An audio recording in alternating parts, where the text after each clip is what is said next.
একদম গলা টিপে ধরবো। আচ্ছা, ভয় পাইছেন? ভয় পাবার কিছু নাই। এটা আমাদের দেশের রাজনীতিবিদরা দুর্নীতির বিরুদ্ধে, চাঁদাবাজির বিরুদ্ধে হুঙ্কার দিচ্ছে এভাবে। তারা যদি ক্ষমতায় আসে তাহলে পরে দুর্নীতির, চাঁদাবাজের একদম ত্রুটি চেপে ধরবে, একদম বন্ধ করে দেবে। কিন্তু আবার একটা কথা হচ্ছে, এই কথাগুলো যদি কোনো মসজিদের খতিব সাহেব, ইমাম সাহেব যদি বলে, তাইলে ওই খতিব সাহেবের, ইমাম সাহেবের গলা ছুটি ধরতে আসে কেন আপনাদের দলের লোকেরা? এই যে নোয়াখালীতে এক ইমাম সাহেব এরকম বলছে যে আপনারা চাঁদাবাজদেরকে, দুর্নীতিবাজদেরকে আপনারা কেউ ভোট দেবেন না, ভালো মানুষ, সৎ মানুষ, যোগ্য মানুষ, শিক্ষিত মানুষ, আল্লাহ বিরু মানুষ, এই সমস্ত মানুষদেরকে আপনারা ভোট দিয়ে নেতা নির্বাচন করবেন। আল্লাহ এরপরে ওই হুজুররে, ওই খতিব সাহেবরা মারতে আসছে মুসল্লিরা, আবার একটা নির্দিষ্ট দলের লোকেরা। এগুলো কেন?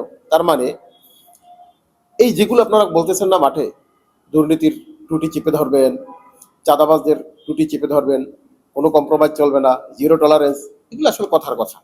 কেন কথার কথা? শোনেন, আমরা কিন্তু এখন দেখতেছি যারা এমপি নির্বাচন করতেছে, এমপি ইলেকশন করতেছে, এদের ভিতরে অনেকেই আছে হাজার হাজার কোটি টাকার ঋণ খেলাপি, যারা চাঁদাবাজি করে ওই গাড়িতে, ওই ট্রাকে, সিএনজিতে, টেম্পো স্ট্যান্ডে 100 টাকা, 500 টাকা, 20 টাকা পর্যন্ত চাঁদা নেয়।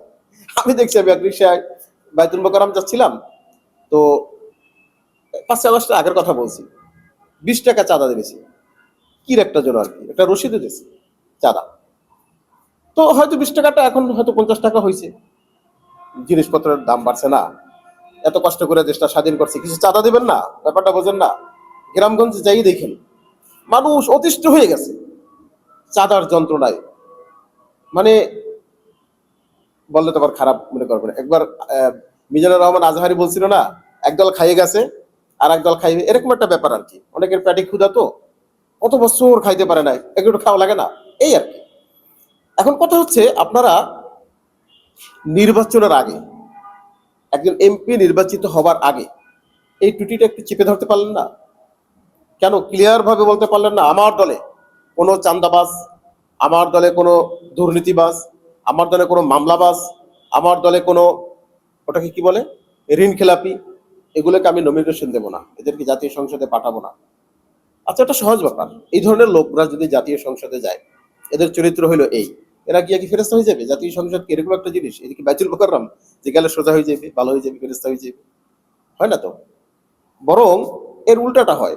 যারা সামান্য কিছু সম্পদের মালিক ছিল, সে সমস্ত লোকেরা সংসদে গিয়ে এমপি হইয়া, মন্ত্রী হইয়া একবারে আঙ্গুল ফুলে কলা গাছ হয়ে গেছে, এত সম্পদের মালিক হয়েছে। তার আত্মীয়, নিজের সহ তার আত্মীয় স্বজন 14 গোষ্ঠী, কত সম্পদ হয়েছে এর কোনো হিসাব নাই।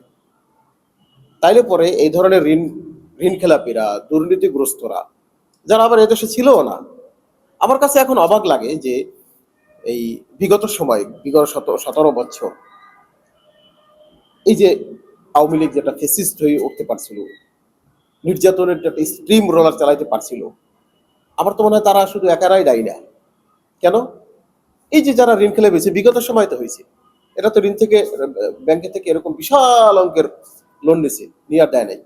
তার মানে এদের সাথে একটা যোগাযোগ ছিল। আচ্ছা, গ্রামগঞ্জের কথা বলি, যার কারণে, আচ্ছা শেষ করি, যার কারণে ওদের যে অত্যাচার, ওদের যে অবিচার, এটা রোধ করা যায় নাই। কারণ যারা মাঠে আন্দোলন করবে, এরা তো এই ধরনের সুযোগ সুবিধা ভোগ করছে পর্দার অন্তরালে, বুঝছেন?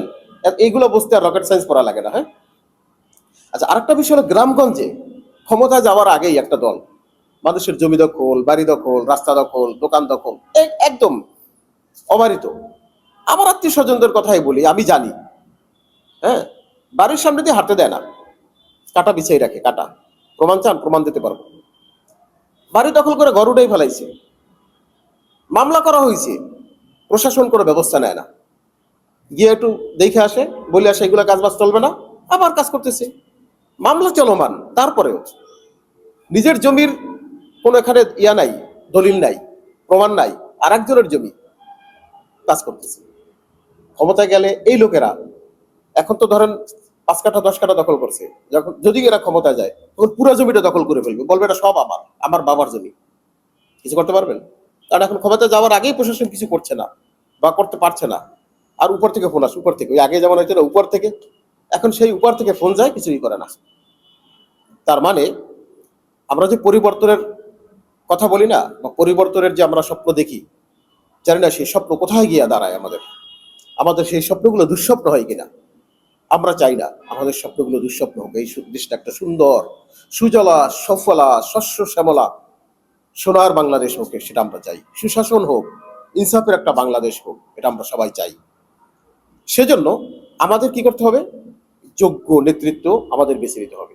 আল্লাহ ভীরু একজন মানুষকে আমাদেরকে ভোট দিয়ে নির্বাচিত করতে হবে। আর হায়ের পক্ষে ভোট দিতে হবে। হায়ের পক্ষে যদি আমরা সবাই ভোট দেই, তাহলে আমরা যেরকম বাংলাদেশ চাই, ইনসাফ সুশাসনের বাংলাদেশ চাই, আমরা হয়তোবা ওই পথে আমরা আগাইতে পারবো ইনশাআল্লাহ।